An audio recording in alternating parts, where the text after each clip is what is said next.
लेखक संतोष सूर्यवंशी यांच्या पुस्तकांचा प्रकाशन सोहळा संपन्न. दीप फाउंडेशन लातूर व न्यू विजन पब्लिकेशन नाशिक आयोजित प्रकाशन सोहळा दिनांक 31 जानेवारी 2026 रोजी रोटरी कम्युनिटी क्लब हॉल गंजमाड नाशिक येथे लेखक संतोष सूर्यवंशी यांच्या विद्यार्थ्यांचा खजिना व कायदा म्हणजे शाण होण्याचा वायदा या 2 स्वलिखित पुस्तकाचा व आदिवासी कायदे आणि महिला सक्षमीकरण या प्रकाशित ग्रंथाचा पुस्तक प्रकाशन सोहळा पार पडला. या कार्यक्रमासाठी श्रीमती हेमलता गव्हाणे या अध्यक्षस्थानी होत्या, तर ज्येष्ठ साहित्यिक प्राध्यापक गंगाधर अहिरे हे प्रमुख वक्ते म्हणून लाभले. या कार्यक्रमासाठी प्राध्यापक डॉक्टर संजय गवई, प्राध्यापक डॉक्टर घनश्याम जगताप हे प्रमुख अतिथी म्हणून उपस्थित होते. कार्यक्रमाचे सूत्रसंचालन प्राध्यापक सुधाकर मोरे यांनी केले, तर आभार प्रदर्शन प्राध्यापक हनुमंत धनवे यांनी केले. सदर कार्यक्रमाचे आयोजन नितांत कांबळे, सहाय्यक प्रकल्प अधिकारी, अरविंद सहारे मुख्याध्यापक, सुशील तायडे गृहपाल, धीरज पाटील अधीक्षक, विवेक शिंदे अधीक्षक, सागर कन्हेरे अधीक्षक, विद्या पावणे स्त्री अधीक्षिका, दीपाली राऊत स्त्री अधीक्षिका, वर्षा खरात शिक्षिका यांनी केले.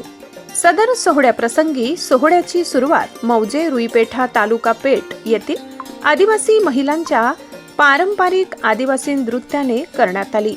या प्रसंगी लेखक संतोष सूर्यवंशी यांच्या पुस्तकाचे प्रकाशन करण्यात आल्याने त्यांनी मान्यवरांचे अभिनंदन केले. तुझ्या घरून निघालो, एका मंत्र्याच्या परसदारी शिरलो, त्यानेही पकडलं माझं बकुट, पण म्हटलं बेट्या चोरी करायचीच आहे तर माझ्यासारखी खुली चोरी कर. मास्तर मी झालो त्याचा शागीर, मी झालो त्याचा शिष्य, त्याने ठेवला माझ्या डोक्यावरती बर्फ. राजकारणी लोक डोकं फार शांत ठेवतात, त्याने डोक्यावरती ठेवला बर्फ. गोडगोड बोलण्यासाठी तोंडात दिली सायकीची गोळी सांगून टाकली. त्याने आपल्या बगलेतला सुराही मला काढून दिला मास्तर.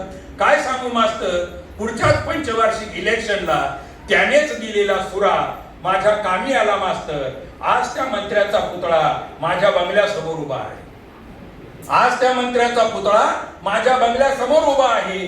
त्याच्याच नावावरती त्याच्याच मतदारसंघामध्ये मी निवडून येतो आहे, मंत्री होतो आहे, खुलेआम चोरी करतो आहे. हे खुलेआम चोरी करण्याचा जो माहोल आहे, अशा माहोलमध्ये एका कार्यकर्त्या लेखकाच्या पुस्तक प्रकाशनासाठी आपण एवढ्या संख्येने आला. आपल्या सर्वांचं कौतुक. थोडंसं लांबलं त्याबद्दल दिलगिरी. धन्यवाद. जय हिंद. मराठी केसरी न्यूज नेटवर्क कळवण. दिवसभरातील ताज्या घडामोडी बघण्यासाठी आजच मराठी केसरी न्यूजला लाईक, शेअर आणि सबस्क्राईब करा.